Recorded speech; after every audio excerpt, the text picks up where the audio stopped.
Hey there, We Can't Wrestle podcast listeners. If you haven't noticed, we have switched our server to Anchor. If you haven't heard about Anchor, it's the easiest way to make a podcast. Let me explain. First of all, it's free. There are creation tools that allow you to record and edit your podcast right from your phone or your computer. Anchor will distribute your podcast for you so it can be heard on Spotify, Apple, and many, many more. You can make money from your podcast with no minimum listenership, and it's everything you need to make a podcast all in one place. So go ahead, download the free Anchor app or go to anchor.fm to get started. Highly recommended by me and everybody else here at the We Can't Wrestle podcast.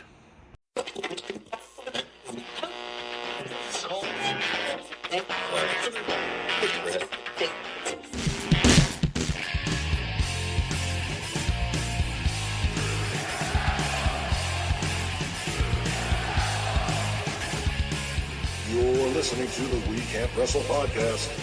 Now it's time for our host, Nate Manson.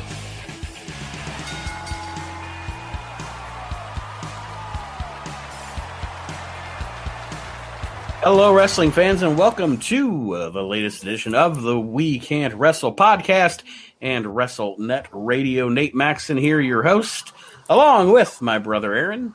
Hello. And Mr. Archie Mitchell, of course. What's up, everybody? And just to let you listeners know, apparently this week's show is taking place at my loud-ass neighbor's bonfire. If you can hear it in the background, just on the other side of the wall of my studio, our new neighbors apparently are having a block party over there. So when we're done with the show here, I'm going to go get a beer and a hot dog. Right, I know. I'm like, why weren't you invited? Introduce myself. Go out in some dirty slippers, white socks, and some underwear. Go like, hey, welcome to motherfuckers. the neighborhood. Can I get one of them kielbasa's? But anyway, if you can hear the party going on in the background, it'll just add a little ambiance to the show this week. Hey man, it's small town Ohio, and it's the first real nice weekend of the year. Yes, what you do. I don't begrudge them. I'm just saying. I'm just letting our listeners know. I'm not actually broadcasting from a barbecue here. Like the whole town smells like a campfire, and it's amazing. At least it doesn't smell like the town dump. That's always a positive. Because sometimes our town smells like the town dump. I think that's every town. Am I in Kuwait? Like, what's going on?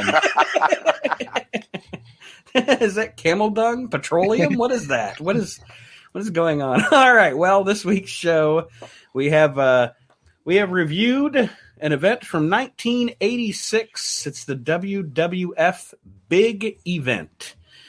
And we'll get into that in just a moment. But before that, I want to let anybody know that's listening to the show, not as it's on the radio station. If you have not yet, please do check out our new project, WrestleNet Radio.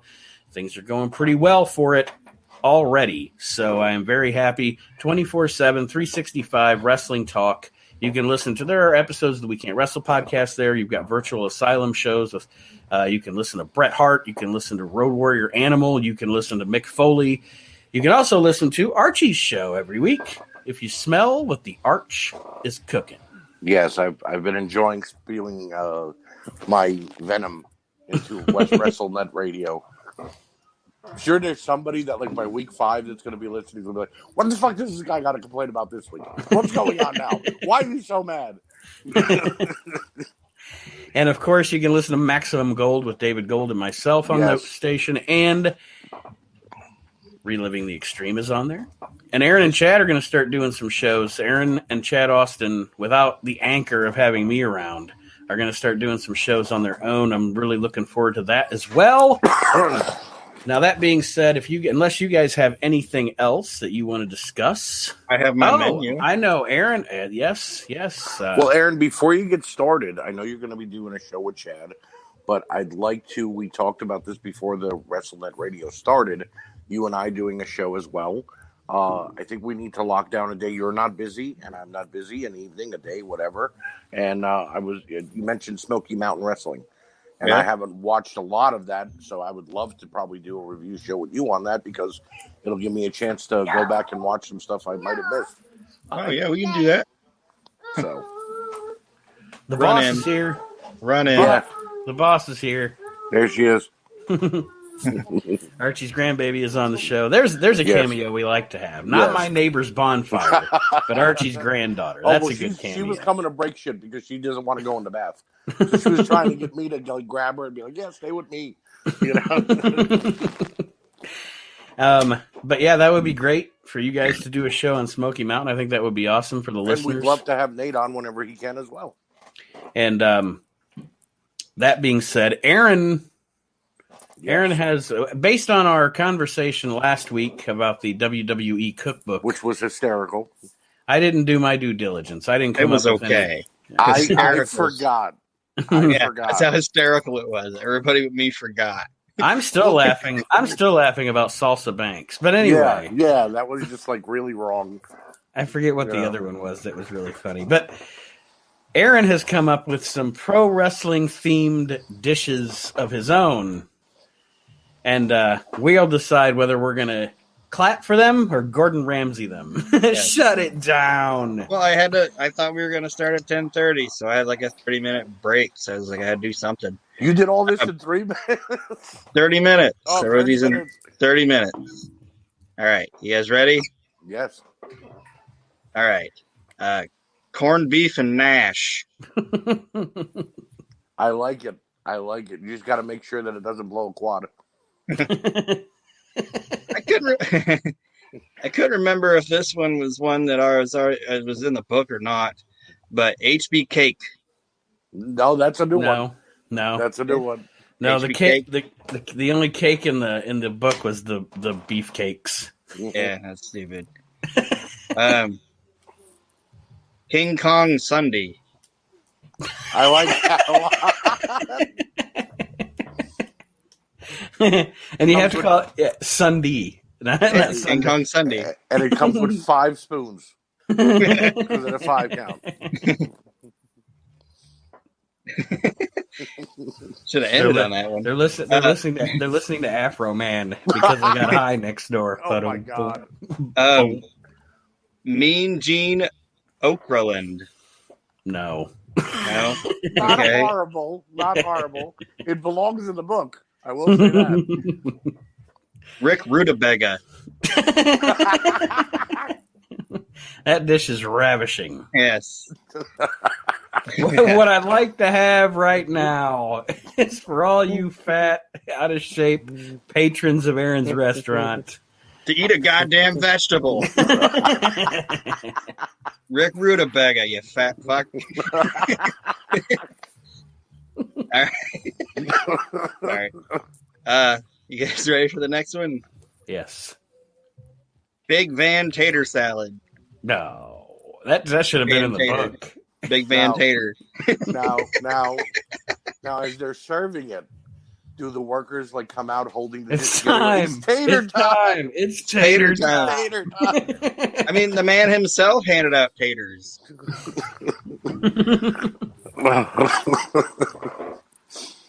All right. And last but not least, Bobby Fish.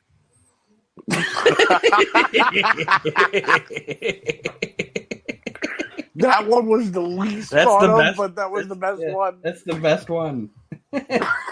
Bobby Fish.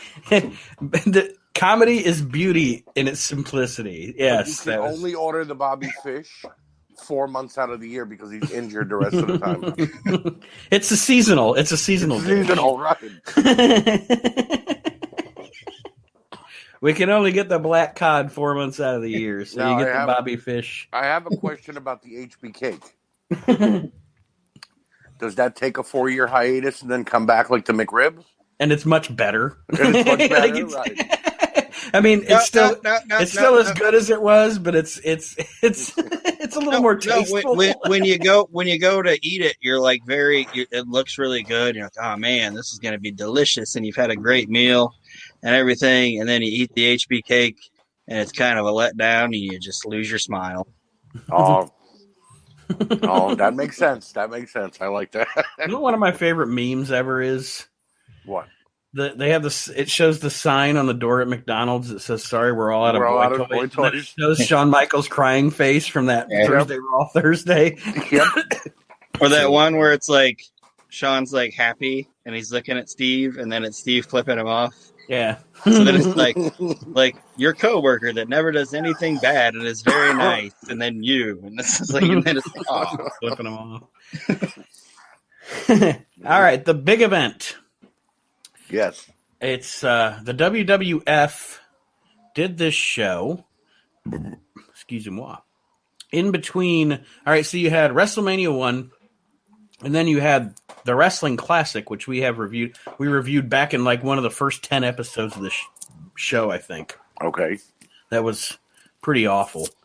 And then WrestleMania 2, and then in between WrestleMania 2 and WrestleMania 3, they did this show in Toronto at the CNE Stadium, the big event. It was in the summer of 1986. And I want to tell you, this show is even more a blueprint for WrestleMania than WrestleMania was. I agree. It wasn't what I thought it was going to be going into it, Nate. I thought it was just going to be a random show and just like, okay, whatever. But I got hooked. I told you. I stayed up 4 hours watching it last night. Mm-hmm. And it was like, wow, okay. And it's your first, like, not the first time they were ever in a stadium, obviously Shea Stadium and et cetera, but the first, like, in that era of the WWF, the WrestleMania era, in a big stadium, you're headed to WrestleMania 3, which is obviously going to shatter records, but at this time, this may have been their biggest audience. I'd have to research it, but this may have been their biggest audience to date. Over 60,000 fans. And one of the notes that I have here, I have it later on in the show, but I want to address it now. See, folks, the main event for this show is Hulk Hogan and Paul Orndorff, and I want to ask you guys if you agree with me. First of all, Orndorff's rivalry with Hogan is one of Hogan's coolest rivalries. Definitely. Secondly, I don't think, because I mean, you can look at this show as proof, as prime example. I don't think Paul Orndorff gets enough credit from the WWE for the draw as a heel he was. Much better heel than face, I'll tell you that much. We've talked about that before. Yeah, him up against Hogan was a huge fucking draw. Like, it did major gates in '86, and Orndorff's rivalry with Hogan and Orndorff's contribution to these early days of the WWF just does not get acknowledged like it should by that company. And I was gonna say, you know why? You know why I think it is? Because he's a curmudgeon? No, it's not even that. I think, and I actually kind of respect him for it. How many guys have been like, you know what? I don't like how Vince treats people. I don't like this. I don't like that. Fuck it. I'm out. And then what do they do like 5 years later? Right. Like Archie talked about on his show a couple of weeks ago. Yeah. But Paul never did that. Nope. You know what I mean? Mm-hmm. Like I don't ever remember him saying, "Oh, I tried to go back to the WWE and they wouldn't have me." He said, "Fuck it, I don't need it," and he left, and that was that. I mean, he told Jim Cornette that Jim asked him what he got out of the Hall of Fame. He's like, "I got $5,000 and I left that plaque in the hotel." Like he didn't even take the plaque and shit with him. He's like, "I did it for the $5,000 and I left my plaque in the hotel." Cleaning lady was like, "What the hell is this?" Like he did that because he was going to lose his house, and that's why he did it. Right. And then Jericho gave him the rest of the money, and he saved his house. But yeah, Orndorff stood his ground with Vince. He didn't like it. Didn't like how he's being treated. Yep. Yeah. And he was happy going to Smoky Mountain. He was in that terrible AWF with the round system for a little while. He was in the UWF too, the Herb Abrams deal. But the only problem was they were booking him except for Smoky Mountain, they were all booking him as a face, which made no sense. You know, and then WCW finally brought him in and we're like, "No, you're going to be a heel." And he was a great tag team wrestler. It was the one time when Paul Orndorff was with Paul Roma, I could say I was a Paul Roma fan because their tag team was pretty damn good. It's funny because I was a Paul Roma fan as long as he was in a tag team. Whenever Paul Roma was doing anything as singles, I wasn't. I don't know why. Just to me, he just never. I just wanted him out of the Horseman, Nate. I just didn't want him to be a Horseman anymore. And I'm not even shitting on him by saying this. He never should have been a Horseman. No. But no, I liked Power and Glory. I liked Pretty Wonderful. I liked I even as a lower card tag team, him and Jim Young Powers were Stallions. good Yeah, at the Young as the Stallions. Young Stallions. They you were know? okay, but you knew they weren't gonna. They had no come ups. You know what I mean? They were Mhm. meant to be there to either beat a jobber tag team or lose to a bigger tag team, Right. like the Barbarian and the Warlord. You know what I mean? So We opened the big event with Mean Gene narrating some helicopter shots of Toronto, and then flashing into shots of the event itself, which I thought was a cool open. yes, And Mean Gene, I even wrote it down, is and I know like we got WCW and things like that, but where Nate and I know for sure where Archie grew up, what you got the most was the WWF. yep, And that's why I understand why sometimes people not like the WWF style or whatever, but that's what wrestling is. Like, as my childhood, that's what wrestling was. Mm-hmm. The older I got, the more I liked the NWA and stuff like that. But Mean Gene Okerlund is like the voice of my childhood. Yeah. oh yeah, yeah. There wasn't anything that WWE did or WWF back then that didn't have a Mean Gene voiceover. I kind of liken him to Morgan Freeman. As a voiceover, he was just on everything. That was the longest night of Andy Dufresne's life. Right. And we open up the show with a tag team match. The Macho Man Randy Savage won WrestleMania 4. And that was the longest day of the Macho Man Randy Savage's life. Our commentators for the show: Gorilla Monsoon, Luscious Johnny Valiant, and the Big Cat Ernie Ladd. It's like Vince McMahon's like triple threat, man. He's like, these are my boys, man. And you know what? They didn't do a bad job together. Valiant is at times annoying, but at times really funny. Right. Yeah.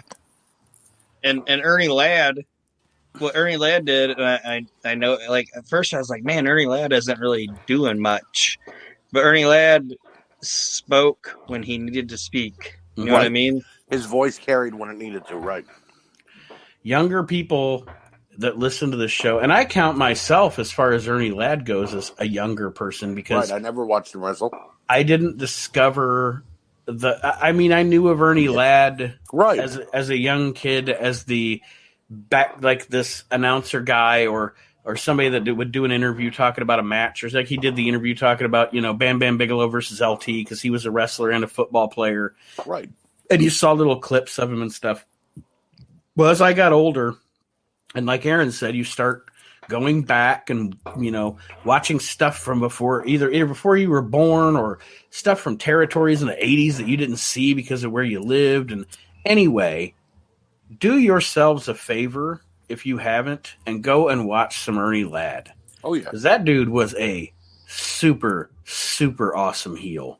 Like his promos, his Mr. Television Announcer with Vince McMahon and running down Bruno Sammartino and running down.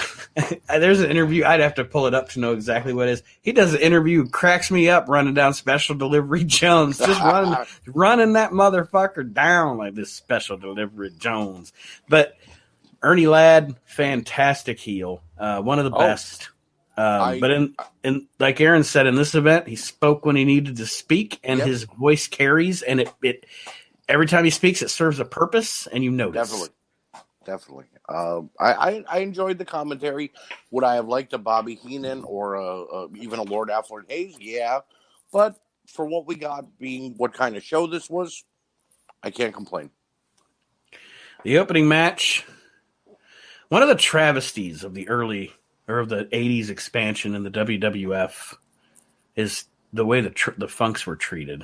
Yeah, why were they called Hoss and Jimmy Jack Funk? Well, and not Terry Jimmy Authority? Jack isn't Jimmy isn't Terry. Jack. Jimmy Jack is what's the guy's fucking name? No, I know, but Jesse Barr. Jesse Barr. Yes. yeah, like what the hell was the Hoss problem Funk. there, though? Yeah. Well, Jesse Barr was created because they created an extra Funk brother, and then Terry left. He had a sick horse. He had a sick horse. Right. But the note he left Vince, he said, "I gotta go. My horse is sick," and he just left. Better off And they than kept better than going to play softball. they kept Jesse around because I even wrote my notes. Like, people up in the nosebleeds, they didn't know any better. They'd be like, that's Terry Funk. You know what I mean? It was kind of like when they did the Superfly. CVIFI. They wrestled Dory Funk. I'm sorry, Haas Funk, and Jimmy Jack Funk. By this time, Terry had told WWF to go fuck themselves. Right. They wrestle the Killer Bees here, and like I said, okay. And I have had this conversation kind of sort of with if you guys listened a few weeks ago, anybody to the show, one of the hosts of Breaking Kayfabe and a Florida wrestling historian, Barry Rose. I don't know if we had this discussion on the air or off the air, but I am not. I will never, ever, ever, ever, ever shit on the abilities, the talent, and what he brought to the wrestling business in his day of Dory Funk. Okay, but bell to bell in the ring, I'm not a guy that's really going to be, I want to watch me a Dory Funk Jr. match. I'm just not. That's just the way it is. I'd much rather watch Terry because Terry's one of my favorite wrestlers of all time. And Dory Funk, though, and I'm in the same boat. Like, Dory Funk doesn't do anything bad. Dory Funk is a fantastic wrestler, but he was a wrestler from a different era. Like, if we would have grown up in the 70s, 60s, and 70s, we would have liked Dory Funk. Right. Because that's what you watched. But, I mean, Terry transcended, though. He kept changing. You know, he went to Japan. He did the death match. He did, Dory was always Dory. You know what I mean? So it was just, there was no changes going on there. Well, and the point I was getting to was the WWF, I think, felt the need, and I'm not agreeing with it at all, because like I said when I started this, I don't like the way they treated the Funks. Right. I think that they felt the need with Dory to put some stupid gimmick on him because he was just, to Vince, probably just boring old Dory Funk, and he went... Dory. Boring Dory. But it didn't work, and I think that they didn't necessarily change Terry too much when he was in. Well, you don't change Terry Funk. But taking the legendary Dory Funk, who's the one of the long-reigning NWA champions and one of the biggest wrestlers of the prior decade, and just saying, this is Haas Funk. And then it was just stupid. It was stupid. But anyway, this match was okay. It was okay for what it was, yeah. I mean, the Bees are the Bees. You're going to get a decent high fast motion match out of, the Killer Bees. Mm-hmm. And Dory and Jimmy Jack were doing their best to be brawlers, but I mean, it was a decent opener. Got the crowd hot, I guess. And Dory does a great job as like the worker, and he's always trying to go for the victory every move. He tries to get the win because Dory's always just keep pinning. It's a Finding Nemo joke. Oh shit! All right. Sorry. Did you go do shots with my neighbors or something? Mask Confusion from the Killer Bees here, and they pick up the win. Say, yay or nay on Mask Confusion? You guys like that? I actually don't mind it when the two guys have similar physiques like Brian Blair and what's his face did. Right. It worked. Sometimes what's his face? You talking about Gagne's kid, Greg? No, I'm talking about the other Killer Bee. You mean Jim Brunzell? Jim Brunzell and Brian Blair. I thought you were trying to say Brian Blair and him didn't have like no. But what I was going to say was when, as an example, Aaron and I talked with Chad many times, and we've had to, about the Super Destroyers in ECW.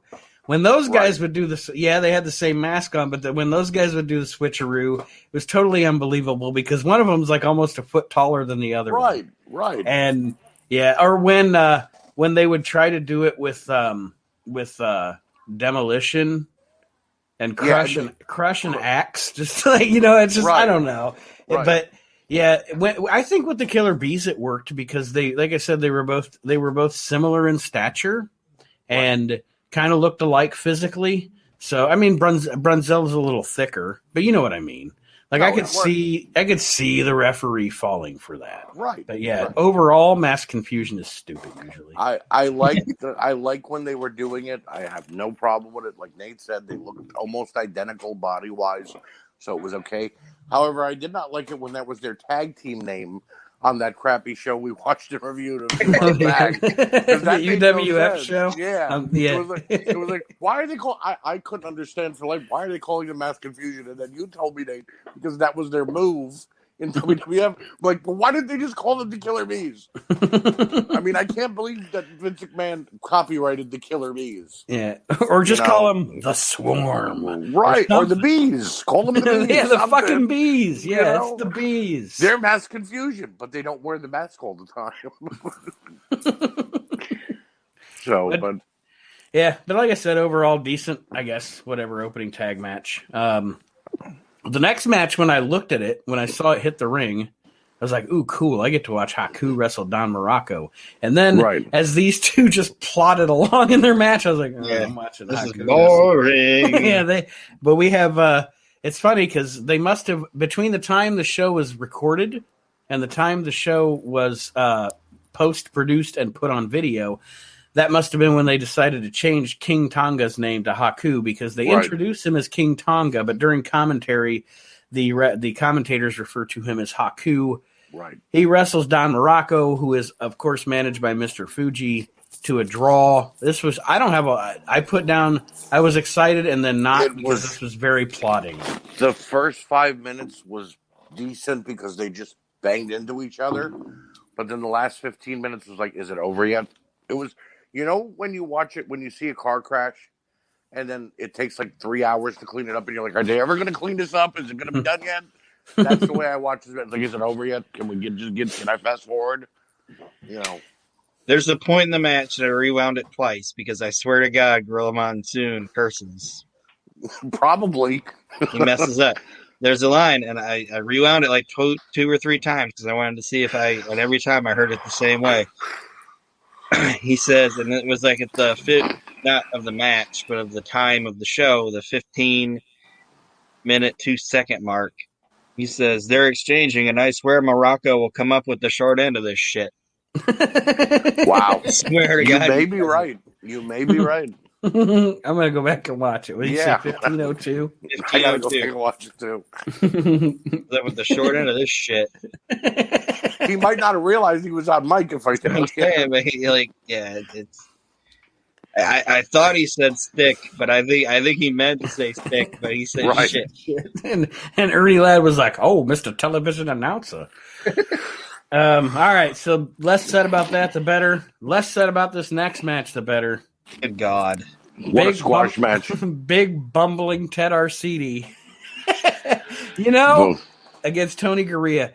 Do you get? I know Aaron. I don't know how much Archie. I don't know how much World Class you've watched. How much Dallas wrestling? I watched few months. Mm-hmm. Over my years, Dallas and Memphis are probably the two territories that I watch the most of. Right. Dallas. Here's my thing about Dallas. I'm not going to get off on a tangent. I'm sorry, guys. But my thing about Dallas is, yes, I will admit, Dallas did a lot of the repeats. It was always the Von Erichs and the Freebirds, or the Von Erichs, and they did do a lot of the same shit all the time, and it would just be this cycle of kind of the same story being told all the time.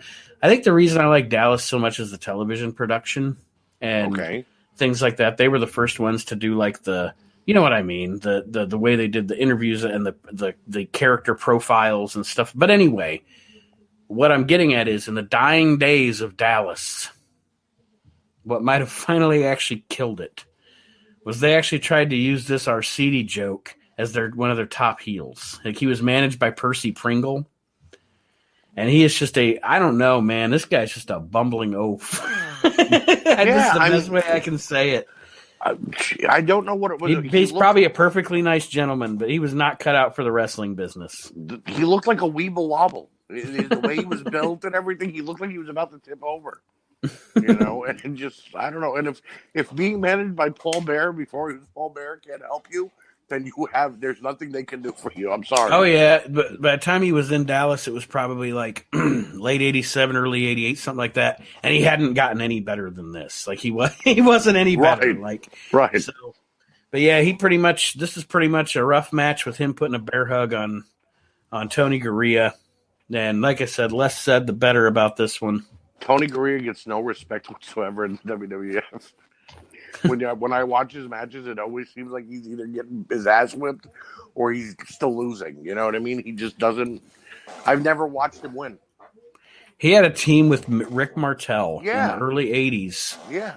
They were they're one of the biggest what do I want to say?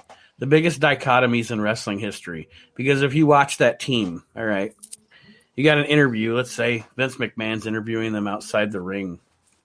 And these guys cut the most boring fucking promos. Like that Tony Garea would be like, "Yep, we were up in Boston, Vince, and you know they got good sandwiches up there, and we drove around a little bit, and then we went in and we wrestled Fuji, and then I drank some Ovaltine, went to bed." And Rick Martel's like, "Yeah, man, Vince, we're the champs." And then they get in the ring, and they turn it the fuck on, man. And they're a great tag team. They were such a good tag team. We got in that ring, and we were cooking and smoking in Hoboken. I'll tell you what. That would have brought some more life to it if he'd have tried to be a poet. But yeah, they're just funny to me because their promos are so bad and and then they get in the ring and they're so fucking good. But anyway, poor Tony Garea drew the worst card on this night. We have a promo from Jimmy Hart and Adrian Adonis up next. What did you guys think of this promo? I want to make a comment about this when you guys are done. Go ahead. Adrian Adonis would talk nonsense, but for some reason it all worked. Damn it! That's exactly what I was going to say. He always would just throw some little catchphrase or something. Like when he leaves this interview, he's like, "Time for danger," and it's just like he so quick, so very quick, and you stole my thunder there because that was the same thing I was going to say. What a promo! I liked Adrian Adonis. I enjoyed watching him. I wish I would have watched some of his older stuff. Like before he became, the androgynous and a dress and a hat. When I was younger, I'm happy I finally did as I got older. Mm-hmm. But yeah, him in the WWF at this time, it was just funny to watch. Even during his matches, he would always do a dance or a shuffle, and he would be like, "This guy is just weird," But it made me chuckle. My granddad loved him. My granddad would always, "You got to watch this Adrian Adonis." "Grandpa, I don't want to watch it, please. I don't want to watch it." No. And I'd watch it and I'd laugh and he'd be like, "What are you laughing at?" I'm like, "He's gay." He's like, "No, he's not." And I'm, "Oh, okay." So, but I was 8, so it's not my fault. Behind the scenes is fun. But anyway, Adrian Adonis. Well, okay. Well, I was going to say something else. You say Rich going to roll into the match, but it wasn't until the beginning of the year that I learned something. Okay. All right. Grab Them Cakes and Jive Soul Bro are not original WWF songs. What do you mean? Like they bought them from another guy, like Grab Them Cakes wasn't written by the WWF specifically for JYD. They bought it from this dude, and they did the same thing with Jive Soul Bro, and his name was Captain Chameleon, and he was just this jive rapper guy. So these are real. These are real songs. Yeah, and they just redid them. Wow. Never knew that until this. I didn't either. I didn't know that till 35 seconds ago. I was today years old when I found that out. Yeah. Also, at the beginning of this match, and I'm not going to say the word because I don't say the word, but there is an audible particular F word that is being chanted at Adrian Adonis, and I'm I can't believe the WWF or the WWE, with how particular they are about things, left that in there. Right. Yeah. Especially Peacock. Yeah. Right. Well, let me put my notes on this match. It's Adrian Adonis versus Junkyard Dog. I have a note here that these two, both guys, once very, very solid, great performers, Yes. were well past good at this point. Adrian obviously gained he was still a bump machine for his weight at this time. Oh, definitely. Yeah. And JYD, I mean, this is to the point. This is at the point where JYD is just enjoying being very, very rich, doing lots of drugs, eating lots of food, and just earning that paycheck. And you know what? Whatever. But I'm just saying, this was not the JYD of Mid-South in 1983. Oh, no. And this match is not. There's a lot of matches on this show that are not good matches. Like this match is not good. Well, Johnny V has the best line of the night though in this match. Best line of the night. And he goes, "If Dog wants to grab some cakes, good thing he's in there with Adonis." I missed that. That's pretty good. That's pretty good. It was fucking funny. But yeah, overall, not good. Terrible. Are we? Yeah, it was bad. My problem is that we're only 4 matches in, and we've had a time limit draw and a count out. So yeah, not good. Not good. It gets better though, folks. I promise, it does get better. Kind of.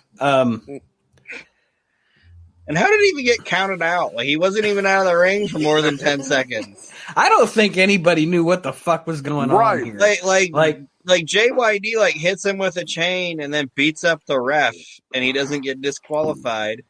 And then Adonis bumps Jimmy Hart, which was a terrible bump, goes over the top rope, and he's out there for like 3.5 seconds. They ring the bell and then they go, "Oh, he got counted out." Like I picture at some point during the match, Dog saying like, "Did we ever get a finish for this?" And, like everybody was on cocaine. They came up with this match. They stepped back to the curtain.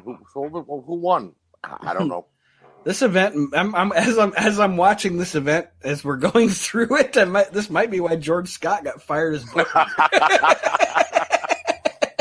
George, who won that match? I don't know. No idea. Never booked a finish. I was still stuck on Ted Arcadia. Okay. Time for danger. The next thing is the next thing. Yes, Iron Mike Sharp is here, and he is going up against Dick Slater, covered in a rebel flag as a babyface. I never knew Dick Slater worked in the WWF. 2, how was he a babyface wearing a rebel flag? It's like, hey, here's an idea. Let's bring this guy who's like a legitimate badass and is obviously a better heel than a babyface. Mm-hmm. Let's try to get him over. Oh, how are we going to do it? Well, we're going to bring him to the Northeast, right? And we're gonna put a rebel flag on it. Right. Great idea. They like the Dukes of Hazzard, not General Lee, so maybe him wearing it'll look like something. It's a bad idea. The fans did crack me up though, because the first time Mike Sharp got like hit his move and went all the people went back at him. Crack me up. Those Canadian fans were them even back then. They were looking for any reason to pop, guys. Yeah, nothing popped them yet. Well, and that is the thing about wrestling fans. Okay, when you get a huge group of wrestling fans together, and I'm sure Archie, you've been to plenty of indie shows. Aaron and I have been to plenty of indie shows. Is it or is it not a fact that if professional wrestlers do not entertain wrestling fans will start entertaining themselves? Oh, yes. Like that's what we do. If you aren't turning it up, if you aren't giving us what we want, we're going to start doing it ourselves. Right, and shame on you if you get angry with me for doing that and then proceed to tell me not to. Have a better match. Do something to make me enjoy what I'm watching. Or if your shit's fucking up and you're not acknowledging it, we're gonna let you know. Right. Like the last indie show Nate and I went to, the fucking the ring announcer had this big bushy beard, like big beard. This big lumbering fat guy had this big bushy beard, and every time he would go to talk, there would just be like reverb, like That's terrible reverb. That's it was funny. like it was going for like half the show, and like he would go to speak, and it'd be like, and everybody'd be like, "God damn," you know.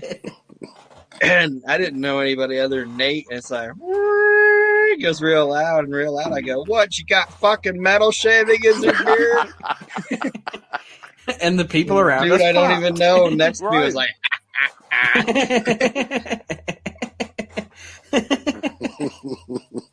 oh shit! Or you start naming other fans. You know, we had that guy at the we would go to the War Wrestling shows in Lima, Ohio, and there was a guy there that was Cyrus the Virus. That's what we called him. I mean, No, I didn't call him Cyrus the Virus.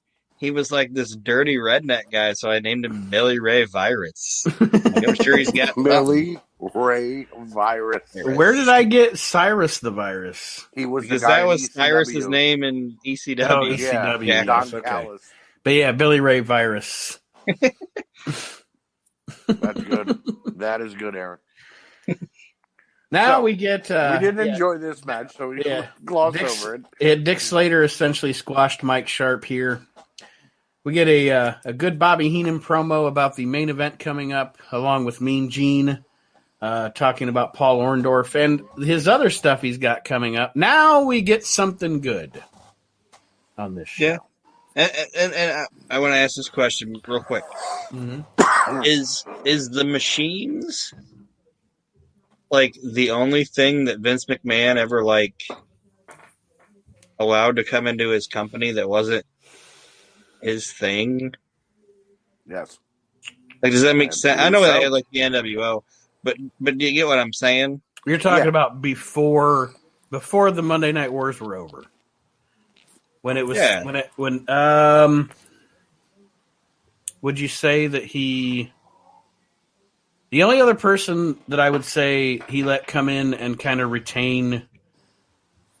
Well, I'm not even saying I'm not even saying they let this guy come in and retain his gimmick. Like, he took this entire gimmick from Japan and just brought it into it. Like, he just let Andre bring this thing over from Japan and just do it.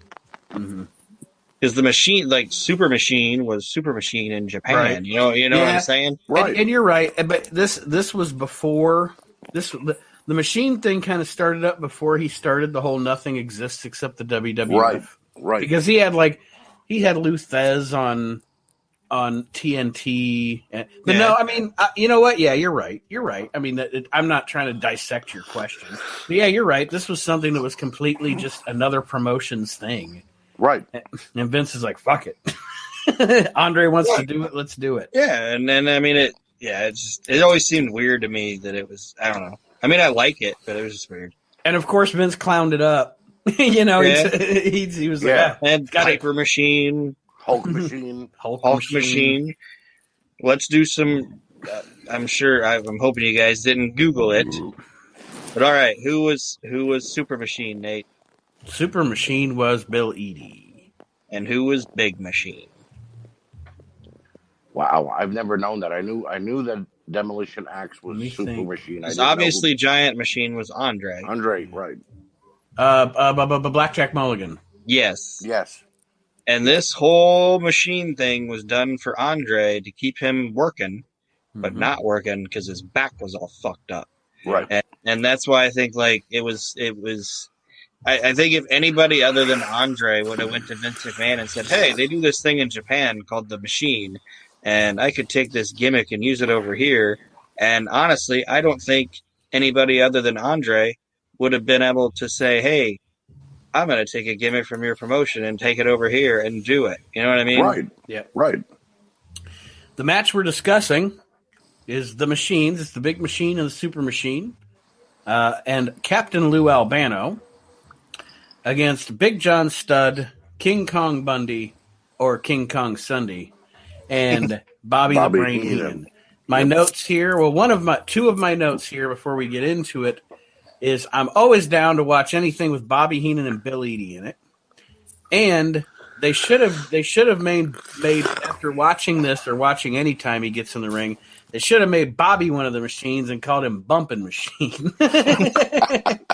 Because man, oh man, Bobby Heenan just let a babyface throw him around, and it is fun stuff to watch. Yep. But yeah, I mean, it was what it was as a match. Edie was the best, obviously the worker in the match. Of course. And I was always a fan, even though at times he was not when he came back in '95 or whatever, but as a big monster heel. For me as a kid, I loved King Kong Bundy. I think King Kong Bundy he's another guy that doesn't get enough credit from the WWF. He had a presence. He had a big man heel presence. And I mean, going back to World Class, watch him in World Class. He was amazing. And Aaron and I have talked about it before. I don't know if you were with us when we talked about it, Archie, but we both are two guys that don't get Big John Studd.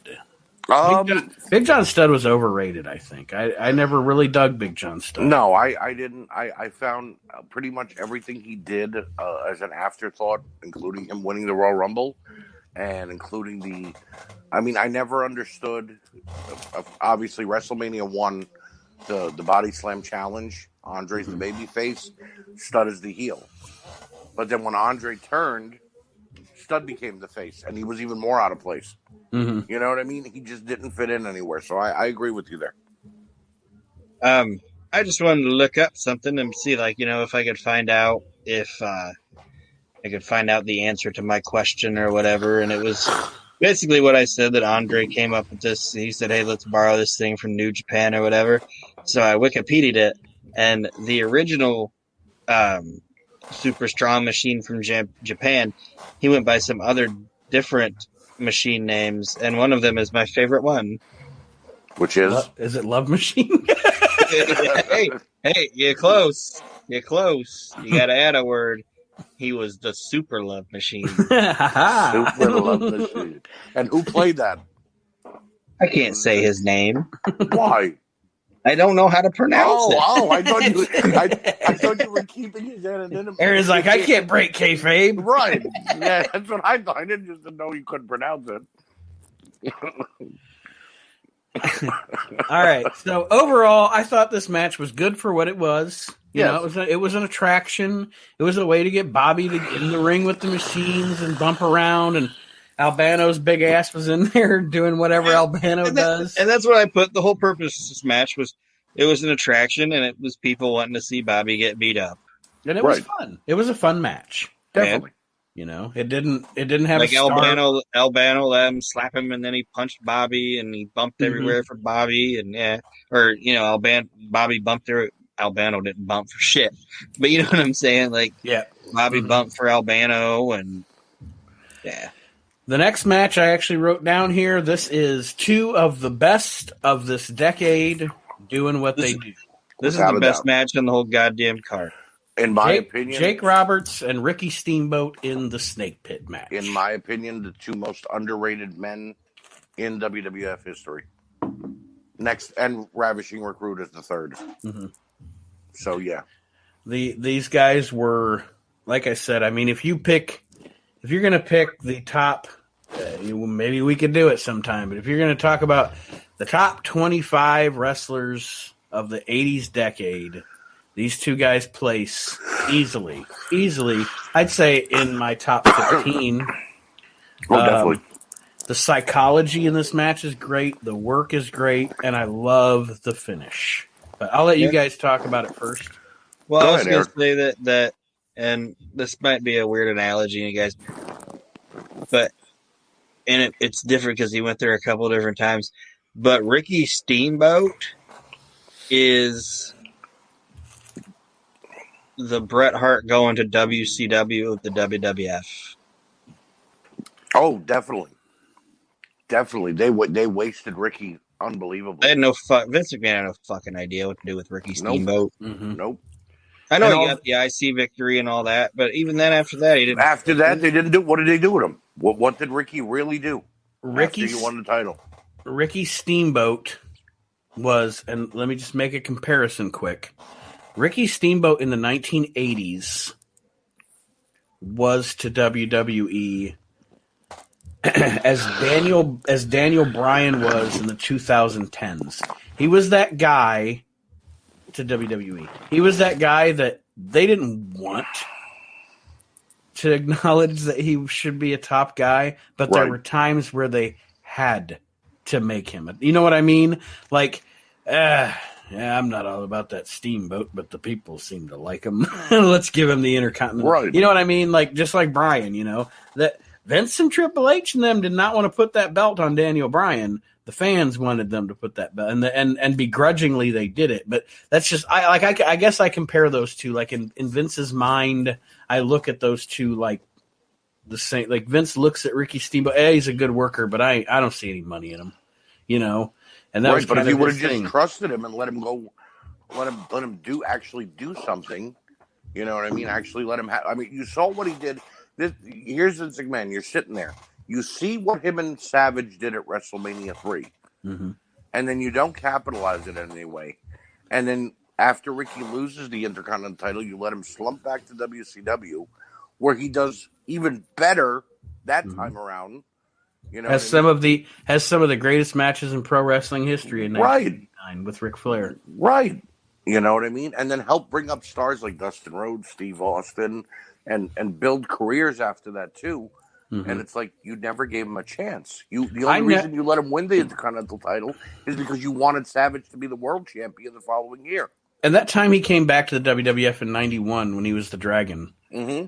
I never ever begrudged them. I never begrudged the WWF for.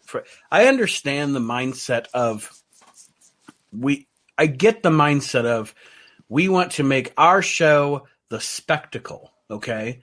So I always understood. I understand the cape. The hat gimmick was kind of silly, but I understand the cape. I understand the fire breathing. It's an attraction. It is, that's what they do. What always got me about that run. Why did you call him the Dragon and try to pretend like his name wasn't Ricky Steamboat? What the fuck? Just that he ever existed before? Yeah, this new guy. You can throw the shit on him and be like, look at Ricky Steamboat. He's on fire now. Or something, Ricky Steamboat's gone crazy. He went to Las Vegas and got this outfit and this he really thinks he's a fucking dragon. That dude's crazy. Yeah, I just always thought that was stupid. Just like Hoss Funk, goddamn. Well, Vince. It was Vince's way of, we always make the joke that he made guys these stupid daytime jobs, like Duke the Dumpster Drosy and T.L. Hopper and all that. So I guess in his way, it was like, well, Ricky's going to be a dragon. And Ricky Steamboat was like... Oh, he's not just a dragon. Right. He's the dragon. Right. Yeah. But like I said, I love the finish of this match because of how realistic it was. These two just had this knockdown, drag out, great wrestling match, and the finish came out of nowhere with a reversal of a backslide. I don't know what I'm doing. I'm rockabilly. Except it was treason again. Rockabilly all night long. Yeah, I really like this match, and I agree with Aaron. Best match on the card. I agree. So next. The next one sucked. It's Billy Jack Haynes against Hercules Hernandez. Gorilla Monsoon's on his own on commentary here. He essentially alludes to the fact that Ernie Ladd... Nobody cares about this match. He literally calls it a popcorn match. He says that Johnny V went to get popcorn and libations. Like, he literally admits this is the get up and get off your ass and get some concessions match. Give a little stretch, go take a piss. Yeah. Yeah. Essentially, he said everything but Ernie and Johnny left me high and dry here, folks. Yeah. My feet are going to cover the ground. That I walk on stand as fast as I can to get away from this atrocious thing. I need to get a corn dog and a Coke. I'll be back in a minute.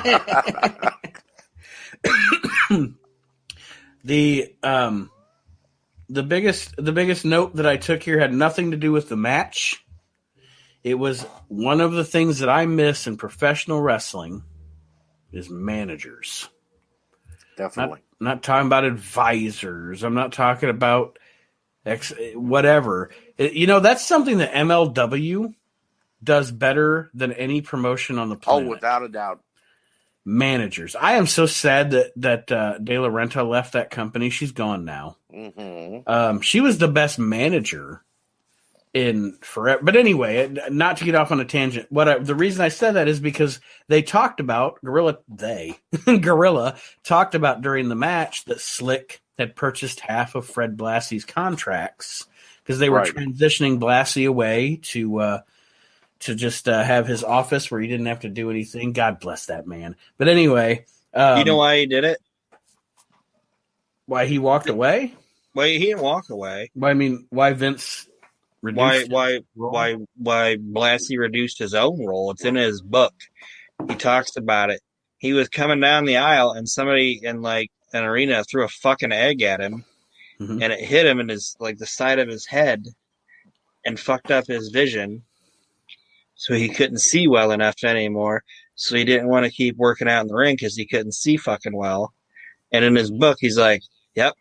He's like, hundreds of millions of miles, blood and gut matches, things with Ricky Dozan, and the thing that took me out, a fucking egg. A fucking egg. A fucking egg. But yeah, I miss wrestling managers, and just Gorilla talking about that whole process there with Slick buying half the contracts and et cetera, et cetera. Right. I thought it was, it just made me think about that. The managers added an extra step to the wrestler because maybe the wrestler didn't have this crazy storyline going on, but maybe his manager did, so the wrestler had to interject. For instance, I was watching recently, and I'm sorry to get off track here, Nate. I'll make it quick. The face turn of the Big Boss Man. Mm-hmm. And in that whole storyline there, Slick was paid by Ted DiBiase to get back the $1 million title from Jake the Snake Roberts. And the Boss Man went out and beat down Jake and took the title and walked away with it. And then when he found out Slick took money for it, he got pissed and gave Jake back the bag and said, "Here, do what you want." You know what I mean? And in that feud, Big Boss Man's the only man in the WWF to ever actually admit that Slick was a pimp. Right. Hakeem and your pimp manager. So that's what I mean by a manager added more to the character. Nowadays, you don't get that. Well, and you know what? That is one thing and I won't get off on a tangent here, but that's one thing that I like about Raw right now. Right. I enjoy the combination of MVP and Lashley. I didn't at first, but I agree. MVP is filling. He is on a main stage. Like I said, MLW has done it the best the past decade. But on a main stage, MVP is the first guy that I watch where I think he's filling a quote unquote manager role. Now they were kind of during the pandemic when nobody was able to work, so they were just putting whoever that was available on TV. They had that little thing going with Zelina and her faction too. Right. And that was kind of working into it. She was a really good heel manager. Right. But anyway, it's a lost art. MVP is kind of doing it now. But that was my takeaway from the match. Nothing about the match, just a discussion of wrestling managers. I have one more Fred Blassie thing that ties into this that's also in his book. It's my favorite wrestling book. He's talking about managing Hercules Hernandez. And he tells Mean Gene in this promo, he's like, "Hercules Hernandez, I'm going to make him the first Mexican world champion." And Gene's like, "Well, he's not Mexican." He's like, "Well, of course he is. Look at his name. It's Hernandez."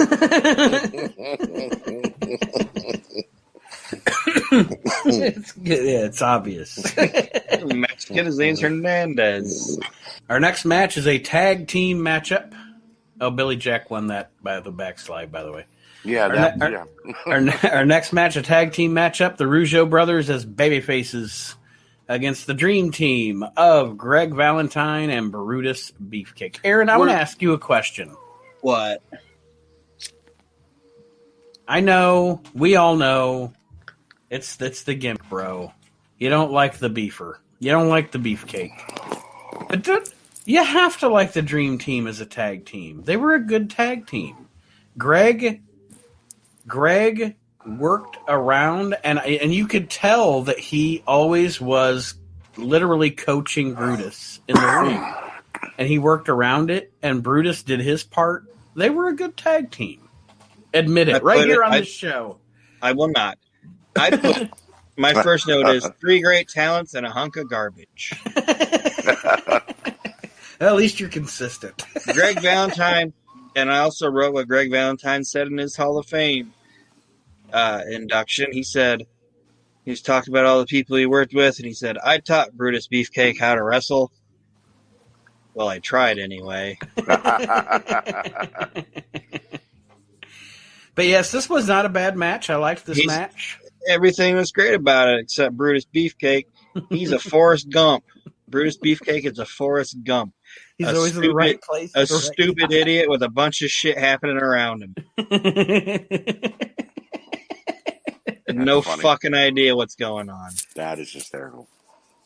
Well, I put here it was a good tag match, and the Rougeaus won. Raymond with a sunset flip for the win. Archie, what did you think of this match? Well, first of all, you said the Rougeau brothers as a face tag team. Mm-hmm. They weren't really faces. They were just leading up to the point when they started to pretend that they loved America and they were all about Canada. Yeah. But I like the Rougeau brothers as a tag team. I like Jacques Rougeau more than Raymond. I always thought Raymond was a horrible announcer when he finally got away from the ring. Yokozuna. Yeah, Yokozuna, exactly. But I like the Rougeau brothers. I'm not a huge fan of Beefcake. It was a decent match. It was 2 tag teams that at this point were workhorses, so it was good to see 2 tag teams go in a technical match. And I know what you're saying about Raymond, okay? And Jacques gets the nod because Jacques had more personality. He was fantastic. Jacques Rougeau was fantastic. And he was great in the ring, and he had more, personality.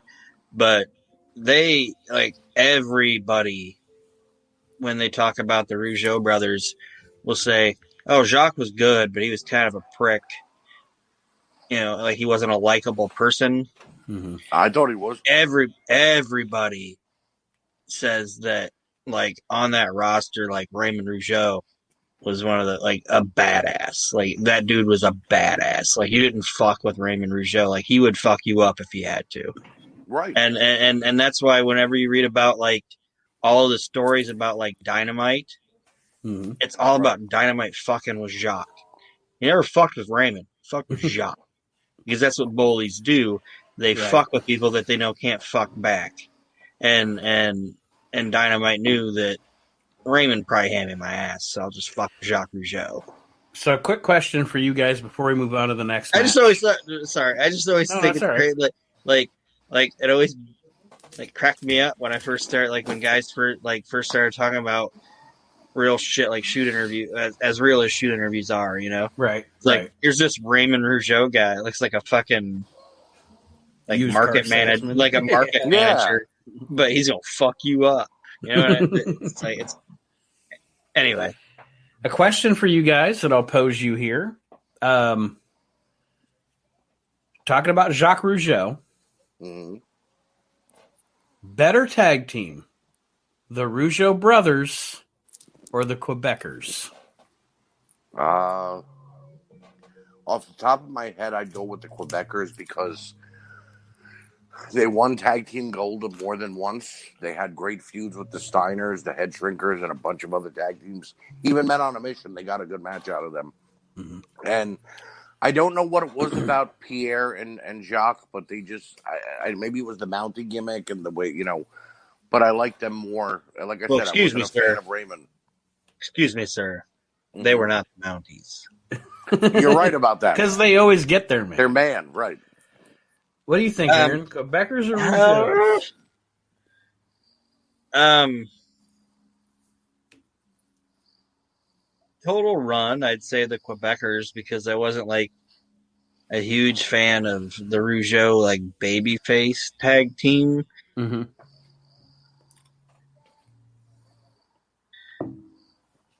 I'd lean more towards for different. I have different reasons for liking both teams, if that makes sense. Oh, me too. Like the Quebecers were fucking ridiculous. As a Like, package, yeah, as a package, I prefer the Quebecers with Johnny Polo.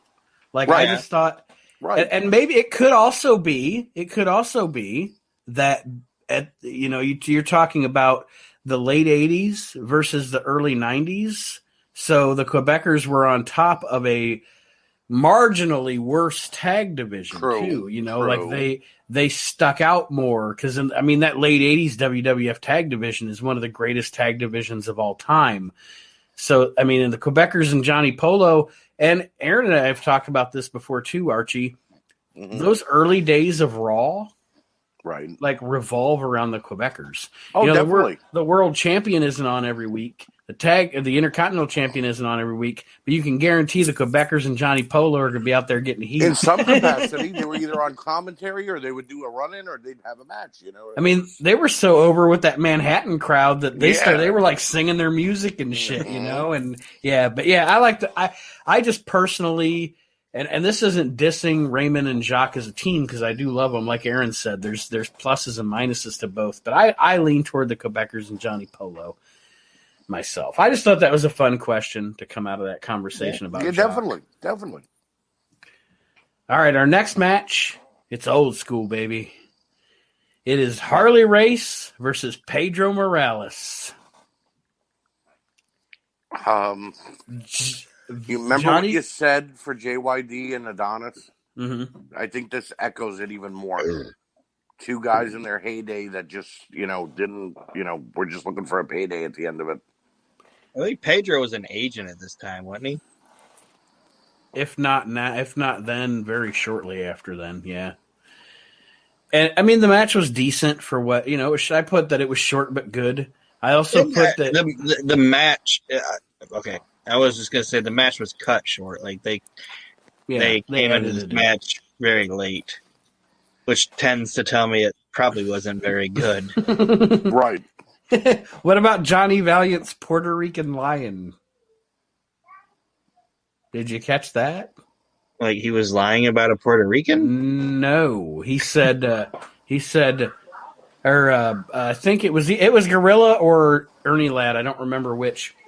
Said something about if Harley Race got Morales fired up, he'd be like a Puerto Rican lion. And Johnny Valiant said, "Have you ever heard a Puerto Rican lion? You ever heard a Puerto?" They say, "Hey!" He just does this fucking thing. Jesus. It's fucking ridiculous. Yeah, it was. I sat here and laughed. Like, what the fuck is going on? All right. Harley gets the old school type victory with his feet on the ropes. And now we move to our main event. Hulk Hogan and Paul Orndorff, with Paul Orndorff using Hogan's music. Lots of heat. Which was hysterical. Yes. And these two Florida boys beat the shit out of each. Paul Orndorff, I mentioned at the beginning of the show, and I'll bookend the show with this, doesn't get enough credit. And Paul Orndorff went in that ring and made Hulk Hogan fucking work. You know what I mean? Like, he Definitely. was like, I don't care if you're the top guy. I don't care if Vince loves you. You're going to fucking work tonight, Hogan. And watching it, I was like, man, Hulk Hogan was never not super over in fucking Toronto. Yeah, they love Like, Hulk Hogan in Toronto Toronto. loves Hulk Hogan. Fucking loves him. Like, those people lost their fucking minds when Hulk Hogan came out. What'd you guys think of the match? I thought it was fun, and It was, yeah. and I just wrote one other thing. One thing I wrote down was, I know we've talked about like feuds and rivalries and everything. Mm-hmm. I don't think we've ever mentioned that Hulk Hogan and Bobby Heenan should be like up in like the top 5 greatest feuds. Yeah. I agree. No matter, I mean, from the AWA to the WWF to WCW. They never liked each other. They never liked each other. And Bobby was, obviously not WCW because he wasn't a manager in WCW. He was a commentator. But through AWA, He still didn't like WWF. him. Yeah, well, I was just saying he was always sending someone after Hogan. Yep. And then in WCW, he was constantly trying to undercut Hogan from the broadcast booth and aligning himself with Flair. And Yep. yeah, but you're right, Aaron. They were always intertwined. Heenan and Hogan were always intertwined. But it worked on every level. But in real life, Bobby was like, "Man, I got on that Hogan coattail and rode that shit to the bank." Yep. I'm going wherever Hogan's going. Absolutely. And well, this match, like I said, I think it was a really good match. Orndorff made Hogan work, and the finish kind of wonky. Kind of a yeah, wonky and finish. you got a different side of Hogan in this too, because like I don't think people understand somewhat what the big event was. It wasn't meant to be like a broadcast show. Mm-hmm. It was a big fucking house show.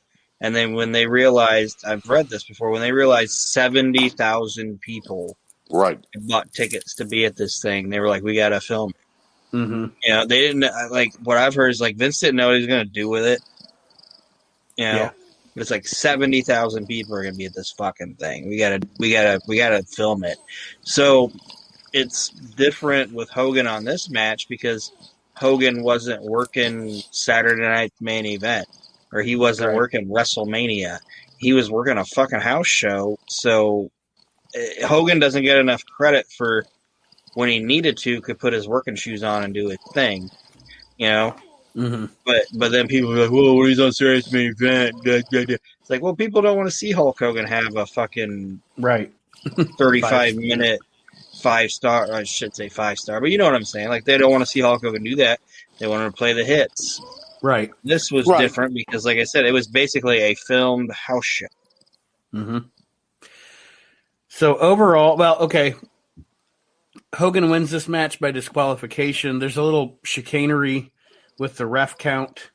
The ref does the count after Heenan interferes. Ref goes down, does the silly thing where he counts 2, but then for the 3 he taps. That's why I said it's a wonky finish. He taps Orndorff's shoulder. Orndorff thinks he gets the pin. We get some footage of Orndorff with the WWF title on. There's a reason they do things like that. Yep. They're testing the waters to see how the crowd's going to react. Mm-hmm. And I personally would like to see Orndorff for the title run. But anyway. I would have had no problem with it. But I would like to point out this was the 4th non-finish of an 11-match show. It was, and that's what I want to get at, because Hogan wins this by DQ, and I want to get to that, Archie, because I want everybody to give their overall feelings and score of this show before we sign off this week. I'll let you start, Arch. Well, look, the matches that were meant to be fun and attractions, like the Machine match and the Jake the Snake and Ricky Steamboat matches, were fine. Those were, in my opinion, pay-per-view quality matches. Mm-hmm. The 4 non-finishes hurts it a little bit. I'd roughly give this show, if I'm being honest, I'd probably give it a 3.5 and would tell people to watch it. You know what I mean? Right. But I would explain to them, don't get your hopes up on it to be like a Matt Classic or a, high quality show. Aaron? Mine's similar. I gave it a 3 out of 5, and I will just preface like what I was saying earlier. And I know, Archie, you're talking about like the finishes and stuff.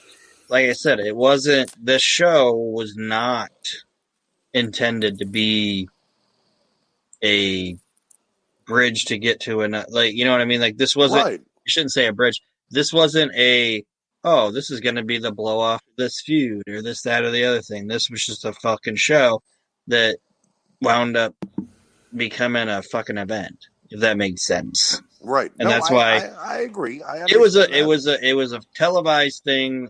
It was a house show that turned into a televised thing, but they still booked it like a house show.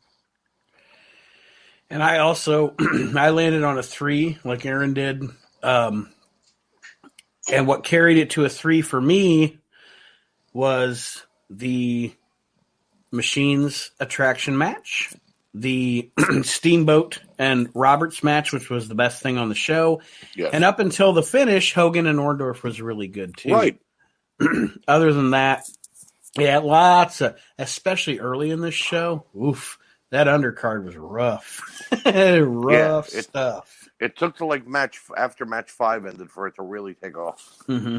You know, but it wasn't bad. Like I said, I would tell people, you know, hey, what did you think of the big event? Watch it, but don't like get gung ho for like, oh, this is going to be the best show I've ever watched.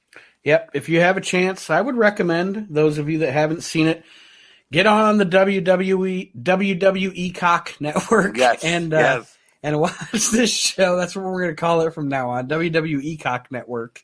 Can I call it Weecock? Weecock, yes. Weecock works for me. Wait, that sounded bad. Mark for edit. All right. But anyway, hey, the funny part about this is we are winding down our party here. The neighbors have wound down their party, so. I was just coming over for karaoke and dip. Can I ask you guys a question because you're little figure people? Yes. Yeah, I want to show you guys something. I spent $25 on it. Okay. Okay. And then like $5 shipping. Okay. I don't know if I did or not. I did a good decision. You overpaid by about $8. $8? Is he mint? I don't think so. By the way, folks, it was a Hasbro Warlord, and when Archie asked if it was mint, Aaron sniffed it. So, is the mask silver, or is there like paintwear? There's a little bit of paintwear. Then 25 isn't horrible.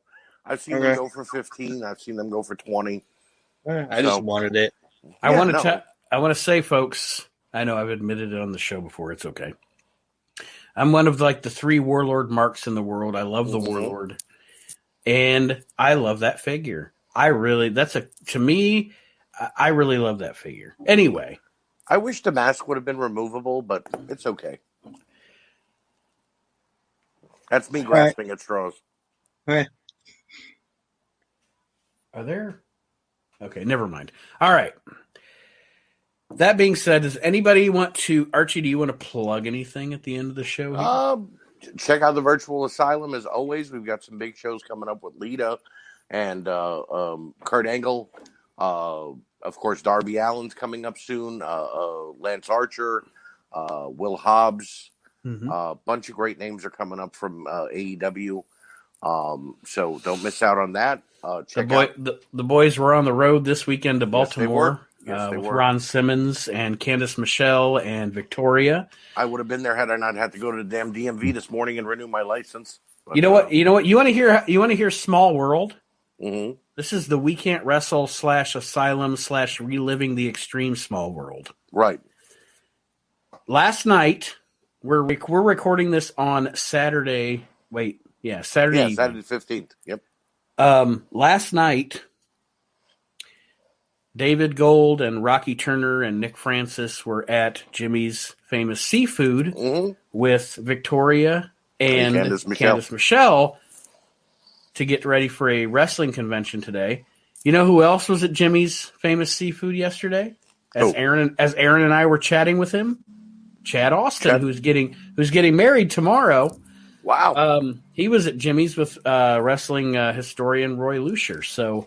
Wow. You know, small wrestling world out there. Everybody's kind of interconnected. It's cool to me. Like I was seeing pictures from David and Rocky and them from Jimmy's Seafood, and then I'm seeing stuff from Chad, and I'm like, well, fuck, Aaron and I got to be there. What the fuck are we sitting in Ohio for? But anyway. Right.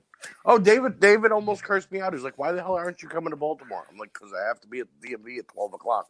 He's like, for what? I'm like, because I want to go. It's fun. I'm like, I have to renew my license. He's like, I got shit to do, bitch. I'm like, dude, it's 12 o'clock. The show starts at 12 and ends at 3. If I get done there at 1, I ain't making it to Baltimore in 2 hours. He's like, oh, yeah, that makes sense. I'm like, yeah, it makes sense.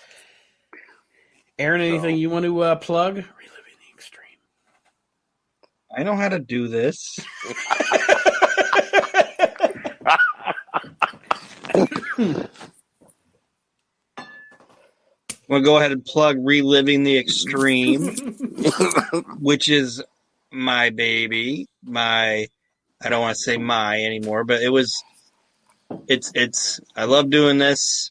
It's my favorite time of the week or time of the month or 3 months, whenever we get to do it. But that Reliving the Extreme, that was my brainchild. I enjoy it so much. It's something that, when we started doing this, we had no idea would be a thing.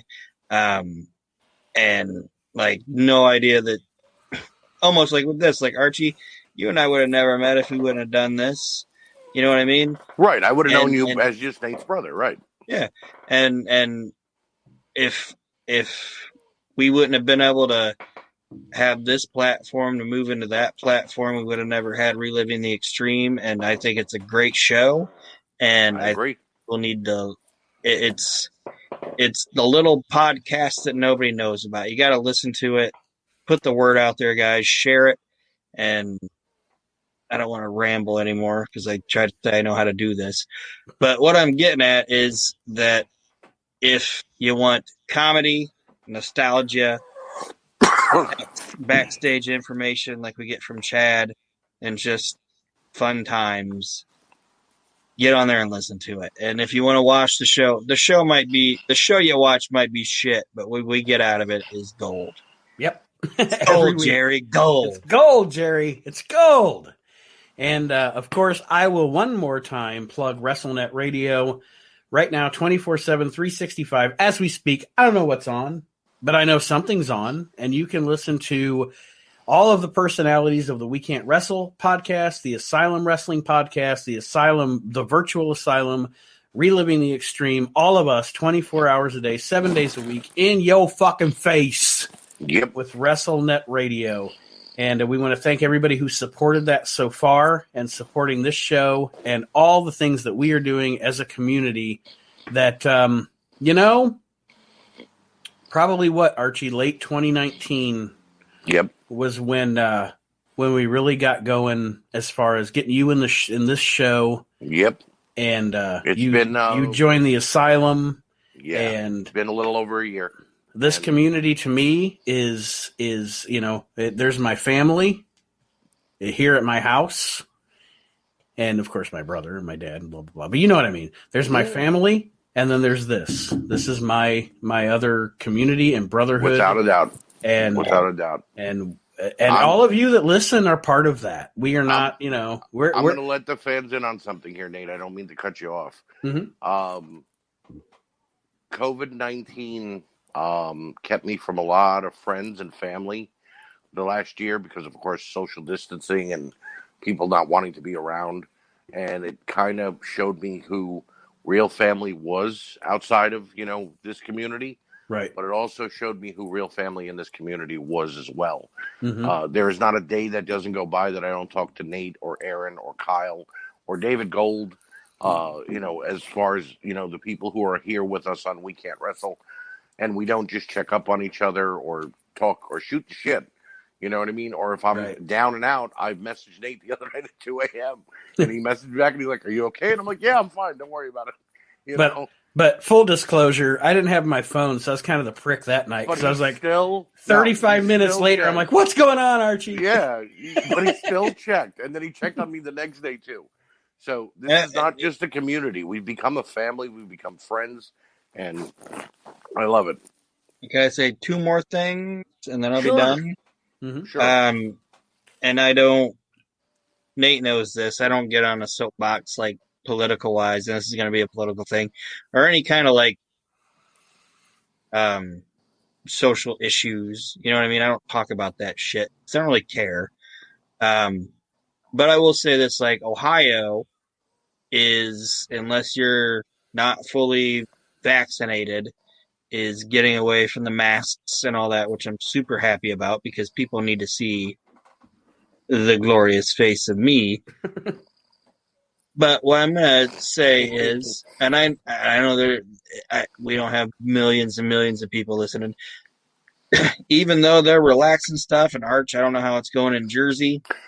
They're starting with, as long as you have both vaccinations, that you can not wear the mask, indoors. Yeah, certain places, and go do your thing. Right. But what I'm gonna ask people and hope everybody shares is, even though they're relaxing it and they're getting away from it, don't be fucking stupid. Right. Still take care of yourself. Still wash your hands. And watch out for others as well. Still watch out for others. Still, if you're on a plane, be safe. Right. And just, because I'm just worried that everybody's just going to get stupid and all of a sudden everybody's just going to be sneezing in each other's mouths again. Yep. I'm just worried about that. I agree with you 100%. And then the last thing I'm going to say is, I know Chad and I were kind of joking around a little bit on the Facebook page, but I'd be remiss not to mention, and I think we all would be, that this is on the heels of the wrestling fans in the community losing New Jack, Jerome Young. Yes. For all the bad, negative things people can say about the guy, he left it in the ring. He entertained, and God bless him and his family. Yeah, yes. we are gonna do a little retrospective when we all get back together this week to do new episodes of Reliving the Extreme about New Jack. But what I want to say on here, and I'll elaborate more on RTE, but for all the things that can be said about New Jack, and rest in peace, and our condolences to his family and friends, one of my favorite promo guys. When we did our top 10 favorite promos of all time in this show, he was like number 8 on my list. Yep. It's hard to match a Jack promo because it was real. I don't know if you guys watched. I don't know if you guys watched Paul Heyman's tribute to him from. Yes, I did. From the SmackDown deal. Almost made me cry. Yeah, I mean, everything Heyman said on there was true. What you saw on TV with New Jack was Jerome Young. There was very little of blurring the lines between the gimmick and the man. And yeah, I mean, I could watch him do a shoot interview or cut a promo for hours. I've gotten down New Jack fucking wormholes. Oh yeah, on YouTube. Not watching him wrestle necessarily. Nope. But just watching him talk, and he always entertained me. And like I said, we'll get maybe more into depth with Chad about it. My fandom started with him because of Beyond the Mat. That little 20-minute interlude he had. I've been kidnapped by white people. Right. and then I just, like you said, now when I'm watching a shoot interview and he's involved, or if I hear somebody mention him in a shoot interview, I got to go back and watch something. It's like hearing he passed away. It immediately made me go, wow, why now? You know what I mean? With all the shit he's been through, you know what I mean? It's like, wow, all of a sudden out of clear blue sky this happened. So God rest in peace. May his family have peace upon them, and may they have everything they need. And the wrestling world, look, you could think about what you want about him, but the wrestling world lost somebody who contributed big time to ECW and Smoky Mountain. I just want to say real quick, my favorite part of Paul Heyman's little eulogy, I guess, to New Jack was when he said, when New Jack's music hit, he talked about New Jack being gangsta.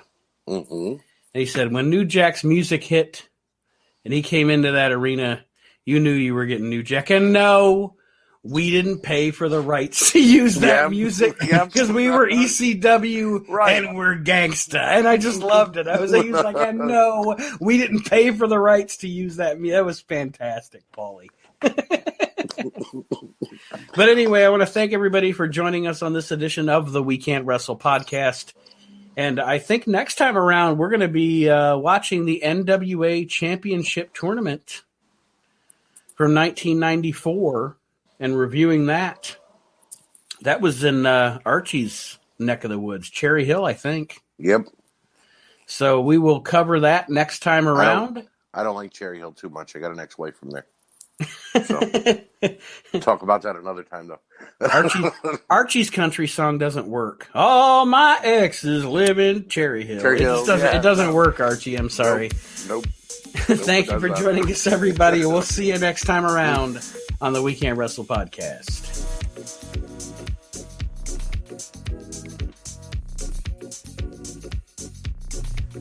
We Can't Wrestle podcast is a production of Maxin' Out Media.